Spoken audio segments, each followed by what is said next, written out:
जय हिंद दोस्तों। एक बार फिर से मैं आप सभी का पॉलिटिकल क्लासेस के इस ऑथेंटिक प्लेटफॉर्म पे बहुत बहुत स्वागत करता हूं। दोस्तों, हमने हरियाणा सीट 2025 के लिए साथियों, जो हरियाणा सरकार कुछ ही दिनों के बाद हरियाणा सीटी 2025 का जो साथियों एग्ज़ाम लेने जा रही है, उस एग्ज़ाम के लिए दोस्तों हमने एक सीरीज़ चलाई हुई है। और इस सीरीज़ में है दोस्तों हम 10,000 क्वेश्चन जो प्रीवियस ईयर एग्ज़ाम्स में साथियों पूछे गए हैं, उनके बहुत ही बेहतर तरीके से, बहुत ही शानदार तरीके से साथियों विश्लेषण करने वाले हैं दोस्तों। और इस सीरीज़ में हमने दोस्तों जो है 2 वीडियो अपलोड हम कर चुके हैं दोस्तों। और ये आज साथियों अपने इस सीरीज़ की दोस्तों जो है तीसरी वीडियो होने वाली है। और दोस्तों आप यकीन कीजिएगा दोस्तों, हरियाणा जीके के साथियों जो है 25 नंबर, जी हाँ साथियों, 100 में से जो 25 नंबर की अपने हरियाणा जीके आएगी दोस्तों, वो इस सीरीज़ से साथियों बाहर नहीं आएगी। ये हमारा आपसे साथियों वादा है। और दोस्तों आप इस सीरीज़ को फॉलो कीजिएगा, आपको बेहतर से बेहतर क्वेश्चन आपके यहाँ देखने को मिलेंगे। चलो दोस्तों शुरू करते हैं इस सीरीज़ का अपने थर्ड मॉक टेस्ट का अपना फर्स्ट क्वेश्चन। दोस्तों ये अपना मॉक टेस्ट थर्ड है, मतलब कि सेट 3 है। हम इससे आज जो है अपनी शुरुआत करने वाले हैं दोस्तों। कुछ टाइम से वीडियो थोड़ी सी पेंडिंग थी, आउट ऑफ स्टेशन होने की वजह से साथियों वीडियो ना आ पाई। साथियों अपन लेक्चर शुरू करेंगे बेहतरीन कोट के साथ, बेहतरीन जो है मोटिवेशन कोट के साथ। बात करते हैं कि रहा संघर्ष की जो चलता है दोस्तों, रहा संघर्ष की जो चलता है वो ही संसार को बदलता है। जी हाँ साथियों, रहा संघर्ष की जो चलता है वो ही संसार को बदलता है। जिसने रास्तों से जंग जीती, जी हाँ साथियों, जिसने रास्तों से जंग जीती, सुबह सूर्य बनकर वही चमकता है। जी हाँ दोस्तों, आपको भी हमको भी साथियों, सभी साथियों को जो है सूर्य बनकर दोस्तों उभरना है दोस्तों। इसीलिए फर्स्ट क्वेश्चन की जो शुरुआत करते हैं। फर्स्ट क्वेश्चन में बात की गई है कि Haryana state cooperative apex bank. जी हाँ दोस्तों, Haryana state cooperative apex bank, जिसको हम हरको बैंक बोल सकते हैं। आपने दोस्तों ये नाम तो सुना होगा, हरको बैंक। लेकिन दोस्तों एग्जाम में आपको इसकी फुल फॉर्म देकर पूछेगा कि भाई हरको बैंक की फुल फॉर्म क्या होगी, तो आपको जो है फुल फॉर्म भी यहाँ से याद रखनी है दोस्तों। हरको बैंक की स्थापना दोस्तों कब की गई? ऑप्शन नंबर ए, 1 नवंबर 1966 को हरको बैंक की स्थापना जब हरियाणा बना 1 नवंबर 1966 के दिन साथियों, उसी दिन अपने जो है हरको बैंक की स्थापना की गई। तो दोस्तों यहाँ से आपने फुल फॉर्म भी याद रखनी है। और दोस्तों उसको जो इसके जो चेयरमैन है, क्वेश्चन बनता है, इंपॉर्टेंट क्वेश्चन बनता है दोस्तों, इसके जो चेयरमैन कौन है इसके? हुकुम सिंह भाटी साथियों, इसके जो चेयरमैन है, आपने ये दोस्तों ये भी याद रखना है। और साथियों क्वेश्चन पूछ सकता है कि जो हरको बैंक है दोस्तों किस मंत्रालय के अधीन काम करता है, तो आपने ये भी याद रखना है। जो अपना हरको बैंक है, जो अपना दोस्तों हरको बैंक का साथियों, आपने ये भी याद रखना है कि हरको बैंक जो है सहकारिता मंत्रालय के अधीन काम करता है। सहकारिता मंत्रालय, इसको हम इंग्लिश में कोऑपरेटिव मिनिस्टर बोल सकते हैं। सहकारिता मंत्री कौन है दोस्तों? अरविंद शर्मा जी अपने हरियाणा के जो टाइम सहकारिता मंत्री हैं, इसको हम कोऑपरेशन मिनिस्टर भी साथियों बोल सकते हैं दोस्तों। नेक्स्ट क्वेश्चन की बात करते हैं। बहुत ही बेहतरीन चुनिंदा क्वेश्चन आपके लिए ले गए हैं, और इस सेट में दोस्तों 30 क्वेश्चन रहेंगे। आपने देखना है कि आपने 30 में से साथियों कितने क्वेश्चन ठीक हुए हैं, और जो आपके गलत क्वेश्चन हुए साथियों वो भी आपने जो टॉपिक ध्यान से पढ़ने हैं कि क्वेश्चन आपका गलत नहीं होना चाहिए। Haryana state health resource centre, यहाँ से भी आपको फुल फॉर्म पता होना चाहिए। फुल फॉर्म यहाँ से पहले भी पूछी गई है, और आने वाले एग्जाम में भी आपको यहाँ से 110% जो है फुल फॉर्म पूछी जाएगी। Haryana state health resource centre की स्थापना, इसको हम शॉर्ट में HSHRC भी लिख सकते हैं, की स्थापना कब हुई? तो दोस्तों इसकी स्थापना 22 मई 2012 को दोस्तों हुई। और दोस्तों ये कहाँ हुई? कहाँ हुई दोस्तों? पंचकुला के अंदर दोस्तों जो है अपने इसकी स्थापना ही। और दोस्तों अपने हेल्थ मिनिस्टर कौन है दोस्तों अपने इस समय हरियाणा के? आरती राव जो अपने हेल्थ मिनिस्टर हैं अपने हरियाणा के दोस्तों। ये अपना हेल्थ मिनिस्ट्री का जो है कार्य संभालते हैं, अपने कैबिनेट मंत्री हैं। नेक्स्ट क्वेश्चन की साथियों बात करूँ मैं हरियाणा के दोस्तों, क्वेश्चन की आप गहराई को समझिए। क्वेश्चन की आप दोस्तों एग्जामिनर जो आपको गहराई देकर पूछेगा साथियों, आपने उसी तरीके से तैयारी करनी है, इतनी ही तैयारी करनी है। हरियाणा के शहरी क्षेत्रों में, जी हाँ दोस्तों, शहरी क्षेत्रों में शिशु लिंग अनुपात पूछे 0 से 6 वर्ष का, दोस्तों कितना हो जाएगा? अब यहाँ से एक बात आपको यहाँ आपके माइंड में एकदम स्ट्राइक करना चाहिए। अगर आपको इस क्वेश्चन में शहरी पूछा है, तो क्या पता दोस्तों आपको आने वाले एग्जाम में आपको दोस्तों जो है जो अपना रूरल एरिया दोस्तों, जो ग्रामीण एरिया है उसका पूछ सकता है। तो आपको जो है ग्रामीण और शहरी तो अपना दोनों याद करने हैं। अगर मैं शहर की बात करूं तो शहर की बात करूं दोस्तों तो 832 शिशु लिंग अनुपात कितना हो जाएगा, 0 से 6 वर्ष का 832।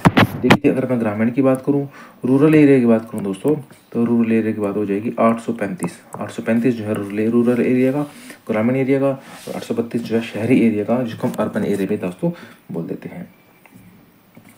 और फोर्थ क्वेश्चन की बात करें, हरियाणा में न्यूनतम पुरुष साक्षरता। जी हाँ दोस्तों, न्यूनतम पुरुष साक्षरता दोस्तों के बढ़ते वाले क्रम में देखना है अपने।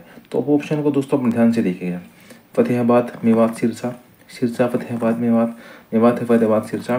तो दोस्तों आपको बिना किसी बेझिझक के दोस्तों अपने थर्ड ऑप्शन, जी हाँ दोस्तों, जो मेवात है, आप चाहे पुरुष की बात करें चाहे वो महिला की बात करें, लेकिन न्यूनतम के क्षेत्र में अगर न्यूनतम की बात करें, चाहे पुरुष की बात करें चाहे महिला की बात करें, तो उसमें मेवात जो है सबसे कम साक्षरता रखता है। लेकिन अगर यहाँ आपको मैक्सिमम की बात करें, अगर यहाँ मेल के केस में भी जो पुरुष साक्षरता है किस जिले की है, वो रेवाड़ी की। तो रेवाड़ी की सबसे ज़्यादा साक्षरता है। अगर फीमेल की बात करूँ दोस्तों मैं, फीमेल में गुरुग्राम, जी हाँ दोस्तों, गुरु द्रोणाचार्य की नगरी गुरुग्राम के अंदर जो अपनी महिलाएं हैं बहुत ज़्यादा शिक्षित हैं, वहाँ बहुत ज़्यादा जो है लिटरेसी रेट अपनी महिलाओं की हैं। तो आपने दोस्तों ये भी याद रखना है, जो मैं आपको एडिशनल पॉइंट मैंने आपको बताए हैं दोस्तों, आपने ये सभी बहुत बेहतरीन तरीके से आपको याद रखने हैं। नेक्स्ट क्वेश्चन की बात करते हैं दोस्तों, बहुत ही बेहतरीन क्वेश्चन है, आप यहाँ स्टार लगा सकते हो, इतना बेहतरीन क्वेश्चन है। सीमा आयोग की संस्तुति के तहत पंजाब पुनर्गठन विधेयक कब पारित किया गया। यहाँ दोस्तों बहुत ही बेहतरीन क्वेश्चन है, आपको बहुत ही एडिशनल नॉलेज में आपको यहाँ देने वाला हूँ, आप जो है नोट करके चलेंगे। तो कब किया गया दोस्तों, 18 सितंबर 1966। जी हाँ साथियों, 18 सितंबर 1966 के दिन सीमा आयोग की संस्तुति के तहत पंजाब पुनर्गठन जो है विधेयक पारित किया गया। अब दोस्तों यहाँ तो दो क्वेश्चन बनते हैं। एक था दोस्तों पंजाब पुनर्गठन विधेयक, एक है दोस्तों हरियाणा पुनर्गठन विधेयक। क्वेश्चन पूछा जाता है कि पंजाब जो पुनर्गठन विधेयक है, इसको लोकसभा में दोस्तों किसने इसका प्रस्ताव रखा। तो इसका इस पंजाब वाले का हो जाएगा गुलजारी लाल नंदा, जो अपने भारत के जो पहले कार्यवाहक प्रधानमंत्री भी रहे, गुलजार लाल नंदा जी। अगर मैं हरियाणा की बात करूं, हरियाणा का जो विधायक है, जो पुनर्गठन विधेयक है दोस्तों, किसने रखा, हुकुमचंद ने। तत्कालीन जो अपने लोकसभा के अध्यक्ष थे हुकुम सिंह जी, उन्होंने इसका जो है प्रस्ताव रखा। तो दोस्तों अपने ये भी क्वेश्चन याद रखना है। क्वेश्चन दोस्तों एग्जाम में पूछे गए हैं दोस्तों, और आगे भी पूछे जाने की बहुत प्रबल संभावनाएं हैं, तो इसलिए आपने ये सभी याद रखने हैं। बंसीलाल हरियाणा में किस क्षेत्र से संबंध रखते थे। तो बंसीलाल की बात की गई है। तो दोस्तों बंसीलाल किस क्षेत्र से संबंध रखते थे, सांपला रोहतक से, दंगल रेवाड़ी से, बेरी झज्जर से, गोलगढ़ भिवानी से। तो दोस्तों गोलगढ़ भिवानी, जी हाँ दोस्तों, इनका पैतृक गांव गोलगढ़ और जिला भिवानी। तो यहाँ से जो है बंसीलाल संबंध रखते थे। और बंसीलाल जी जब बंसीलाल मुख्यमंत्री बने, तो हरियाणा में जो सबसे युवा जो सीएम अगर कोई बना, तो सबसे कम उम्र में अगर किसी को सीएम बनने का सौभाग्य प्राप्त हुआ तो बंसीलाल को हुआ। तो दोस्तों एक क्वेश्चन और पूछा जाता है, शराबबंदी। दोस्तों शराबबंदी का हरियाणा में जो शराबबंदी लागू करने का जो ऐतिहासिक फैसला किसने लिया है, तो अपने जो तत्कालीन जो अपने सीएम साहब थे बंसीलाल जी, इन्होंने लिया। कब से कब तक की गई, 1 जुलाई 1996 से लेकर के 1 अप्रैल 1998 तक। जी हाँ दोस्तों, आपने विद तारीख जो है फिर डेट के साथ आपने याद रखना है। 1 जुलाई 1966 से लेकर के 1 अप्रैल 1998 तक दोस्तों हरियाणा के अंदर तत्कालीन मुख्यमंत्री बंसीलाल जी, जो अपने हरियाणा के युवा सीएम थे, उन्होंने शराबबंदी लागू की थी। आपने डेट सहित तारीख के साथ आपने याद रखना है दोस्तों। कौन से किले को रानी की खिड़की भी कहा जाता है। क्या कहा जाता है दोस्तों, रानी की खिड़की। किसको कहा जाता है दोस्तों, कलशिया रियासत का किला, बुढ़िया रियासत का किला, नारायणगढ़ का किला, या मुस्ताबाद रियासत का किला। तो इसका जो सही उत्तर हो जाएगा वो हो जाएगा कलशिया रियासत का किला। कलशिया रियासत का किला दोस्तों, इसको रानी की खिड़की नाम से भी जाना जाता है, लेकिन है कहाँ, ये हो जाएगा दोस्तों कलशिया रियासत का किला दोस्तों, ये हो जाएगा अपना कलशिया रियासत का किला छछरौली में। छछरौली कहाँ है दोस्तों, ये अपने यमुनानगर जिले के अंदर है जिसको हरियाणा का चेरापूंजी भी कहा जाता है दोस्तों, अपने ये भी जो है नोट करते हुए चलना है। नेक्स्ट क्वेश्चन की बात करें, पहलवान अशोक कुमार गर्ग। दोस्तों बहुत ही इंपॉर्टेंट क्वेश्चन है, एक छुपा हुआ क्वेश्चन है साथियों, और एक छुपा हुआ क्वेश्चन है साथियों। पहलवान अशोक कुमार गर्ग को सितारा ए हिंद की उपाधि कब दी गई, आपने जो है ये बताना है। कब दी गई दोस्तों? 1990 के अंदर पहलवान अशोक कुमार गर्ग को सितारा ए हिंद, आपको यहाँ सितारा ए पंजाब भी लिख सकता है, तो आपने ये भी याद रखना है। अब अशोक कुमार गर्ग का जन्म कहाँ हुआ? अशोक कुमार गर्ग का जन्म दोस्तों रोहतक शहर में हुआ, हरियाणा के रोहतक शहर में हुआ दोस्तों, अपने ये भी याद रखना है। 1990 के अंदर सितारा ए हिंद या सितारा ए पंजाब की उपाधि अशोक कुमार गर्ग को दी गई दोस्तों। बुआ का गुंबद, जी हाँ दोस्तों, बुआ का गुंबद कहाँ स्थित है, क्वेश्चन में पूछा गया है। तो बुआ का गुंबद कहाँ है दोस्तों? बुआ का गुंबद हो जाएगा झज्जर जिले में। झज्जर जिला दोस्तों जो दिल्ली से सटा हुआ जिला अपने हरियाणा का है दोस्तों, तो इसलिए झज्जर जिले के अंदर बुआ का गुंबद स्थित है। तो बुआ के गुंबद को एक और नाम कहा जाता है, क्या कहा जाता है साथियों? बुआ हसन का मकबरा। आपने साथियों ये भी याद रखना है, आने वाले एग्जाम में आपको ये क्वेश्चन 100% पूछा जाना है कि बुआ के गुंबद को और क्या कहा जाता है। तो बुआ के गुंबद को बुआ हसन का मकबरा के नाम से हम जानते हैं साथियों। स्कंद कार्तिकेय, साथियों क्वेश्चन पूछा गया, स्कंद कार्तिकेय मंदिर का निर्माण किसने करवाया? तो स्कंद कार्तिकेय मंदिर का निर्माण चंद्रगुप्त ने करवाया, कुमारगुप्त ने करवाया, बिंबिसार ने करवाया, स्कंदगुप्त ने करवाया। तो इसका निर्माण करवाया कुमारगुप्त ने। कुमारगुप्त जो गुप्त वंश का एक बहुत ही शक्तिशाली राजा हुआ, उसने इस जो है स्कंद कार्तिकेय मंदिर का निर्माण करवाया। और कहाँ है दोस्तों मंदिर? यह पिहोवा में, कुरुक्षेत्र का दोस्तों एक शहर है पिहोवा, वहाँ पे जो है इसका निर्माण किया गया दोस्तों। कुमारगुप्त जो है गुप्त वंश का शासक था। बात की जाती है जो गुप्त वंश है, गुप्त वंश का संस्थापक कौन था दोस्तों? श्रीगुप्त। श्रीगुप्त ने अपने नाम से ही अपने जो है वंश की स्थापना की। लेकिन दोस्तों एक क्वेश्चन और पूछा जाता है कि गुप्त वंश का वास्तविक संस्थापक कौन था? तो हो जाएगा दोस्तों चंद्रगुप्त फर्स्ट को इस वंश का, मतलब कि गुप्त वंश का वास्तविक संस्थापक माना जाता है। लेकिन अगर संस्थापक की बात करें, गुप्त वंश का संस्थापक किसको कहेंगे? श्रीगुप्त को। साथियों अपने जो ये भी याद करते हुए चलना है। टोपरा के प्रस्तर लाट की मस्जिद की स्थापना दोस्तों किसने करी? आप सभी को पता है कि जो टोपरा शहर है, टोपरा गांव है दोस्तों, अपने हरियाणा के यमुनानगर जिले के अंदर दोस्तों एक जगह है जहाँ पे महाराजा अशोक ने, मौर्य सम्राट अशोक ने दोस्तों यहाँ पे टोपरा की जो है लाट स्थापित की गई थी दोस्तों। आपने ये भी याद रखना है। इतिहास की दृष्टि से, प्राचीन हरियाणा की दृष्टि से ये क्वेश्चन बहुत ही जो है इंपॉर्टेंट हो जाता है। राजपूत शासक मोहन सिंह मंडार की रियासत हरियाणा में कहाँ पर थी? बहुत साथियों प्राचीन हरियाणा की दृष्टि से अगर हम देखें तो ये बहुत ही इंपॉर्टेंट, बहुत ही बेहतरीन प्रश्न है। क्वेश्चन पूछा गया कि राजपूत शासक मोहन सिंह मंडार की रियासत हरियाणा में कहाँ पर थी? दोस्तों कहाँ पर थी? कैथल के अंदर है। जी हाँ दोस्तों, कैथल के अंदर राजपूत शासक मोहन सिंह मंडार की स्थापना जो है रियासत थी। लेकिन अगर कैथल में दोस्तों की रियासत भी थी, कैथल रियासत, जिसका नाम था कैथल रियासत। अब क्वेश्चन पूछा जाता है कि कैथल रियासत की स्थापना किसने करी? उदय सिंह ने करी, उदय सिंह। जैसे साथियों हमने अभी पीछे एक दो क्वेश्चन पहले पढ़ा कि कलशय रियासत की स्थापना आई थी, तो कलशय रियासत के बारे में कुछ आया था। ऐसे ही कैथल में भी रियासत थी जिसकी स्थापना उदय सिंह ने करी। और कैथल में किला भी है, कैथल में उस किले की स्थापना भी उदय सिंह ने ही करी। आपने जो है ये भी नोट करते हुए चलना है। दक्षिण हरियाणा में अरावली पहाड़ियों के भाग तथा पंचकुला जिले की मोरनी पहाड़ियों के भाग उपयुक्त हैं। किसके लिए उपयुक्त हैं? सौर ऊर्जा के लिए, पवन ऊर्जा के लिए, ताप ऊर्जा के लिए या संस्थागत ऊर्जा हेतु। तो दोस्तों किसके लिए हो जाएंगे? तो इसका जो राइट आंसर हो जाएगा पवन ऊर्जा। जी हाँ दोस्तों, पवन ऊर्जा के लिए दक्षिण हरियाणा में अरावली पहाड़ियाँ और हरियाणा के उत्तर पूर्व में पंचकुला जिले में स्थित मोरनी पहाड़ियों में पवन ऊर्जा के लिए दोस्तों स्थान जो है सिलेक्ट किए गए हैं। अगर मैं आपको अरावली की पहाड़ी की बात करूं तो अरावली पहाड़ियां अपने हरियाणा में 3.09% भाग पर पूरे हरियाणा के 3.09% भाग पर जो है अरावली की पहाड़ियाँ जो है स्थित हैं।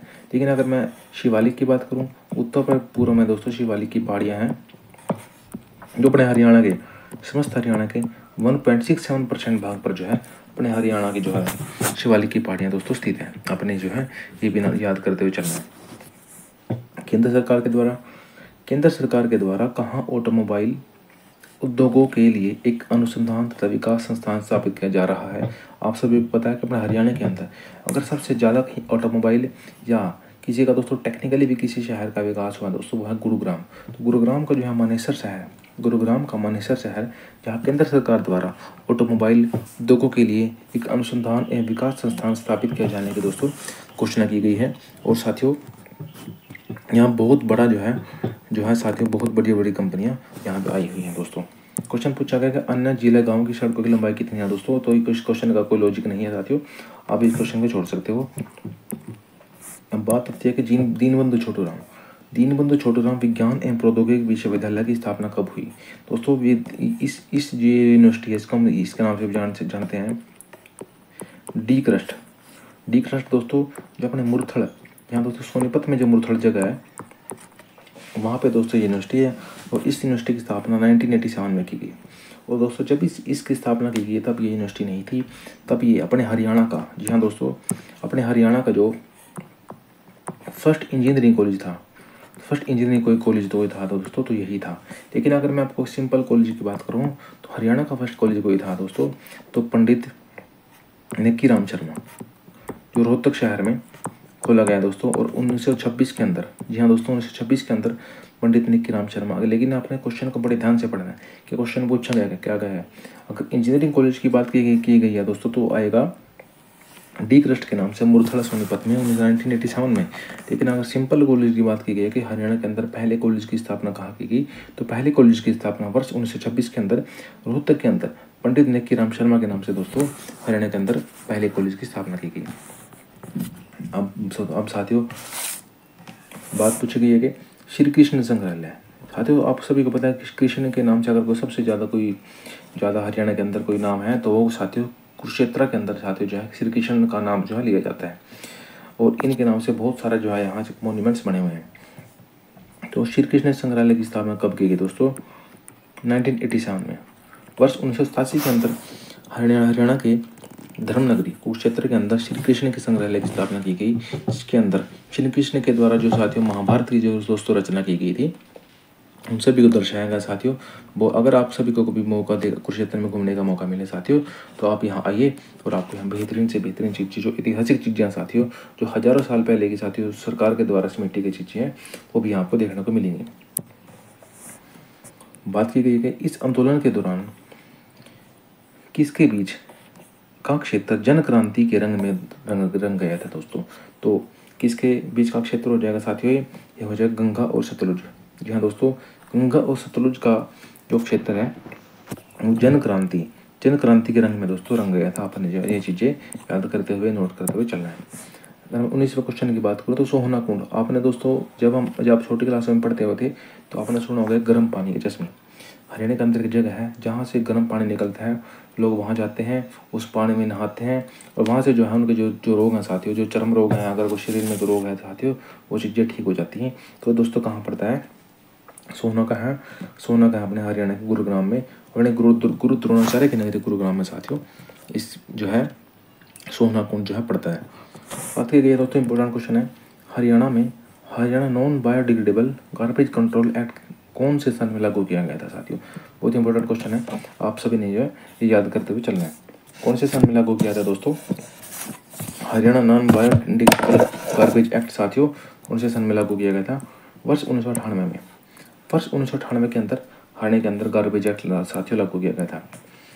इंपॉर्टेंट क्वेश्चन है टाढ़ा भूषण शरीर के किस अंग पर पहना जाता है? टाढ़ा भूषण पहना जाता है दोस्तों बाजू के अंदर। यह बाजू में पहने वाला आभूषण है साथियों टाढ़ा भूषण। एग्जाम में बहुत बार जो है क्वेश्चन यहाँ से पूछे गए हैं आभूषणों से संबंधित। कम से कम हरियाणा के अंदर मेल और फीमेल के मिलाकर के दोस्तों सिर्फ और सिर्फ मतलब मोटा आइडिया के 30 से 40 ऐसे भूषण हैं जो मेल और फीमेल के द्वारा जो पुराने टाइम में डाले जाते थे दोस्तों। तो यहाँ से जो है क्वेश्चन बनते हैं, आप सभी ने ये भी जो है याद करने हैं। सैयद गुलाम हुसैन शाह महमी, तो महमी क्यों लिखा दोस्तों, क्योंकि इनका जो जन्म स्थान है वो महम है। महम कहाँ है दोस्तों, रोहतक के अंदर। तो आपको यहाँ से अंडरस्टूड हो गया है कि सैयद गुलाम हुसैन शाह कहाँ से बिलोंग करते हैं, महमी से बिलोंग करते हैं। महमी कहाँ दोस्तों, महम को बोला जाता है महमी। और महम कहाँ है साथियों, हमारे रोहतक शहर का एक रोहतक का जो अपना जिला है उसके अंदर एक शहर पड़ता है महम, तो वहाँ पे जो है इनका जन्म हुआ। लेकिन जन्म कब हुआ साथियों, 1709 ईस्वी के अंदर सैयद गुलाम हुसैन शाह का जो है जो जन्म हुआ। अब दोस्तों इसकी एक रचना है जो एग्जाम पॉइंट ऑफ व्यू से बहुत इंपॉर्टेंट हो जाती है। वो रचना है दोस्तों इसकी राममाला। राममाला के दोस्तों कई बार क्वेश्चन में पूछा गया, एग्जाम में पूछा गया कि राममाला जो रचना है इसके जो रचनाकार कौन है या किसके द्वारा इसकी रचना की गई है। तो इसकी जो रचना की गई है सैयद गुलाम हुसैन शाह से महमी के द्वारा दोस्तों इसकी रचना की गई थी। और सबने जो है ये भी याद रखना है। बुद्धो माता का मेला, बुद्धो माता का मेला दोस्तों हरियाणा के अंदर कहाँ जो है बढ़ता है या कहाँ लगता है दोस्तों। आप साथियों ऑप्शंस देखिएगा। एग्जामिनर की जो नज़र है, एग्जामिनर की नज़र दोस्तों आपकी जो डीप नॉलेज के ऊपर है दोस्तों, उसके ऊपर है। अब साथियों आपसे भी पता है कि बुद्धो माता का मेला गुरुग्राम में लगता है, लेकिन ऑप्शन देखिएगा आप। गुरुग्राम साथियों उसने अपने हर ऑप्शन में डाल दिया, लेकिन उसने प्रॉपर लोकेशन पूछी है, प्रॉपर जगह का नाम पूछा है, प्रॉपर गांव का नाम पूछा है जहाँ पर बुद्ध देवी का मेला लगता है साथियों। तो आपने बहुत ही बेहतरीन तरीके से जो है आप सभी ने जो है ये जो क्वेश्चन जो है कवर करते हुए चलना है। तो मुबारकपुर गुरुग्राम में पड़ता है जहाँ पर बुद्ध माता का मेला लगता है। अब की बार एग्जाम में साथियों जो है वो डीप नॉलेज पूछी जाने वाली है, आप सभी ने जो है ये कवर करते हुए चलना है। परशुराम जयंती, दोस्तों परशुराम जयंती कब मनाई जाती है, परशुराम जयंती मनाई जाती है वैशाख शुक्ल तृतीया का दोस्तों जो है परशुराम जयंती, भगवान परशुराम का जो है जयंती मनाई जाती है दोस्तों। फरीदाबाद में अरावली गोल्फ कोर्स, जी हाँ दोस्तों अरावली गोल्फ कोर्स की स्थापना कब की गई, फरीदाबाद के अंदर वर्ष 1966 के अंदर 1966 के अंदर अरावली गोल्फ जो है कोर्स की स्थापना की गई। लेकिन दोस्तों डीएफ गोल्फ कोर्स भी एक डीएफ गोल्फ कोर्स जो है कहाँ साथियों, ये हो जाएगा अपने गुरुग्राम में, अपने जो है ये भी याद रखना है। अब एक साथियों अम्बाड़ा के अंदर दोस्तों एक गोल्फ कोर्स है जिसका नाम है खरगा गोल्फ कोर्स साथियों। अपने जो है ये भी है इंपॉर्टेंट एग्जाम में पूछा गया क्वेश्चन है। तो ये कहाँ हो जाएगा, अपने अम्बाड़ा शहर में। अनिल विज का जो शहर है अम्बाड़ा साथियों, उसके अंदर खरगा गोल्फ क्लब की जो है स्थापना की गई है। अपने साथियों ये भी कवर करते हुए चलना है। क्वेश्चन पूछा गया कि पपीहा जो पर्यटन स्थल है, पपीहा पर्यटन स्थल बहुत ही फेमस पर्यटन स्थल है साथियों।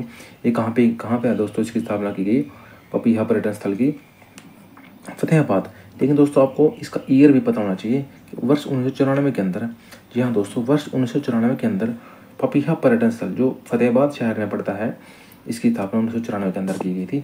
आपने जो है ये भी कवर करते हुए नोट करते हुए चलना है।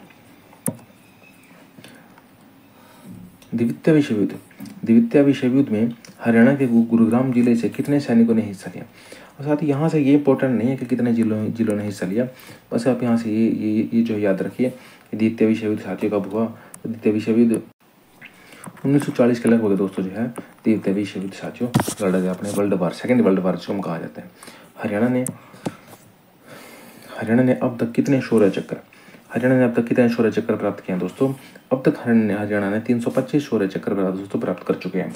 यहाँ से साथियों हरियाणा सरकार अगर कोई हरियाणा का सैनिक फौजी या कोई और शौर्य चक्र से साथियों सम्मानित किया जाता है भारत सरकार के द्वारा, तो हरियाणा सरकार उसको जो है अपनी तरफ से कुछ राशि दी जाती है। और दोस्तों मैं आपको 3 राशि बताने वाला हूँ जो बड़े इंपॉर्टेंट है। अशोक, दूसरा दोस्तों कीर्ति, साथ ही तीसरा है शौर्य। अशोक, कीर्ति, शौर्य के नाम से दोस्तों जो है ये 3 इनाम भारत सरकार के द्वारा दिए जाते हैं। और अगर कोई हरियाणा में इन तीनों में से किसी को भी अगर किसी हरियाणा को दोस्तों ये सम्मान दिए जाते हैं तो हरियाणा सरकार की तरफ से उनके द्वारा हरियाणा सरकार के द्वारा उनको एक मुश्त राशि दी जाती है। अशोक को 1 करोड़ रुपये, अगर कोई कीर्ति जीतता है उसको 51 लाख रुपये, अगर कोई शौर्य शौर्य पुरस्कार जीतता है साथियों। तो 31 लाख रुपए हरियाणा सरकार के द्वारा दिए जाते हैं। तो आपने जो है ये भी याद रखना है साथियों। नेक्स्ट क्वेश्चन की बात करूं मैं, हर्ष हर्ष का चालुक्य पोष तो पोष नहीं है, नरेश है, नरेश। पूछा गया हर्ष का चालुक्य नरेश पुलकेशिन के साथ द्वितीय युद्ध कब हुआ। दोस्तों क्वेश्चन बहुत डीप है और बहुत ज़्यादा चांसेस हैं कि यहाँ से क्वेश्चन बनेगा इस एरिया से। तो इसका राइट आंसर हो जाएगा 634 से लेकर के 635 ईस्वी तक। इस समय के दौरान, इस पीरियड के दौरान हर्ष का जो चालुक्य नरेश या पुलकेशिन के साथ दोस्तों जो है युद्ध हुआ। लेकिन अगर मैं हर्ष की बात करूँ, हर्ष किस वंश का था? हर्ष था दोस्तों वर्धन वंश का। हर्ष का जो वंश था दोस्तों वर्धन वंश था। और दोस्तों पुलकेशिन का दोस्तों कौन सा ये जो है ये वंश था? तो इसका था चालुक्य वंश। तो आपको जो है ये वंश भी याद होना चाहिए, बड़ी इंपॉर्टेंट जो है हो जाता है। और दोस्तों इस वीडियो का अपना लास्ट क्वेश्चन है ये दोस्तों, अपना लास्ट क्वेश्चन रहेगा। शाह कुली खान ने दोस्तों नारनौल के प्रसिद्ध दोस्तों, यहाँ नारनौल आएगा, नारनौल के प्रसिद्ध जल महल का निर्माण दोस्तों कब करवाया? तो इसका निर्माण दोस्तों कब करवाया गया? 1591 के अंदर, 1591 ईस्वी के अंदर शाह कुली खान ने प्रसिद्ध जल महल का दोस्तों निर्माण करवाया। आप सभी ने जो है ये क्वेश्चन याद करना है दोस्तों। इस वीडियो में इतना ही। अगर वीडियो आपको पसंद आई हो तो वीडियो को लाइक कीजिएगा, शेयर कीजिएगा, सब्सक्राइब कीजिएगा दोस्तों। Thanks for watching. बहुत बहुत धन्यवाद। जय हिंद, जय भारत, जय हरियाणा।